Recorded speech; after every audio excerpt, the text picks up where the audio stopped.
अब ये तो समझ आता है कि यहाँ पर पशुपतिनाथ पारस, जैसा आपने बताया, कैबिनेट विस्तार, मोदी कैबिनेट का विस्तार हो सकता है, एनडीए के साथ रहने की बात कर रहे हैं। अगर सम्मिलित किया जाता है तो हो सकता है कि एक आध मंत्रालय ऐसा मिल जाए, एमओएस का पद मिल जाए, या फिर कैबिनेट हालांकि दूर की कौड़ी नजर आती है, लेकिन क्या होगा ये डिपेंड करेगा। तो यहां तो एक कोशिश नजर आ रही है कि कुछ तो हिस्से आए, एलजेपी जो भी रहेगा उस लिहाज से, लेकिन बिहार की सियासी पार्टियों का एलजेपी की इस फूट से या एलजेपी के टूटने से क्या फायदा है, किसको कितना फायदा है, किस रूप में फायदा है?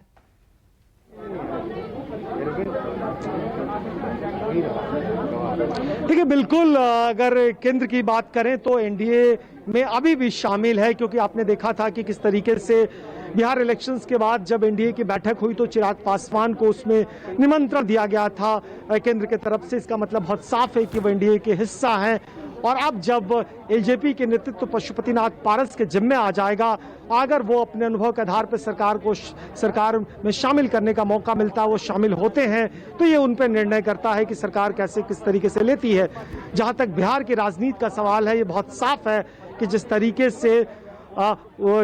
से जेडीयू के लिए एक तरह से गले की फांस बनकर सामने आया था, और ये बहुत साफ कहा जाता था कि जेडीयू की जो खराब परफॉर्मेंस रही इस बार के विधानसभा चुनाव में, उसके लिए बहुत हद तक रामविलास पासवान की पार्टी, जो कि चिराग पासवान के नेतृत्व में उस वक्त में थी, वो जिम्मेदार है, क्योंकि वोट कटवा के रोल में सामने आई थी। और हर विधानसभा में कम से कम जहां से जेडीयू के प्रत्याशी थे 10 से 12-15 हजार के करीब में वोट काटे गए थे एलजेपी की तरफ से, जिसका सीधा नुकसान जेडीयू को हुआ था। तो मुझे लगता है कि इस टूट से जेडीयू के लिए राहत की बात होगी कि जो उसका दुश्मन एक तरह से खड़ा था वो आज कमजोर है, और जो भी दुश्मन बचा है, जिस रूप में बच के सामने आया है, वो खुलकर नीतीश की तारीफें करता है। वो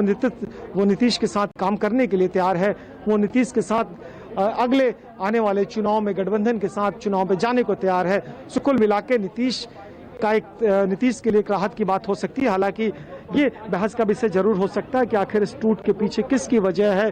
क्या अकेले पशुपतिनाथ पारस में इतनी हिम्मत थी, या फिर बड़े राजनीतिक नेताओं का, खासकर बिहार में नीतीश कुमार का बरदहस्त शामिल था, या इशारा था जेडीयू के सलाहकारों के तरफ से कि अगर आप पार्टी तोड़ते हैं तो हम आपका समर्थन करेंगे और बिहार में आपको एक राजनीतिक जमीन देंगे। सो कुल मिला के राजनीति कई करवट पर अपना काम कर रही है, और इस सब का नतीजा है कि जिस तरीके से रामविलास पासवान के मरने के 6 महीने के भीतर उनके खुद के बेटे को पार्टी से इग्नोर किया गया है, और एक नए तरीके से मर्ज होकर आ रहा है। ये देश में और भी ऐसे कई इतिहास रहे हैं जो कि राजनीतिक आकाओं को, उत्तराधिकारियों को बदले लोगों ने दूसरी पार्टियां बनाई हैं, और इस तरह के इतिहास रहे हैं, और वही इतिहास बिहार में अपने आप को दोहरा भी रहा है। आशा।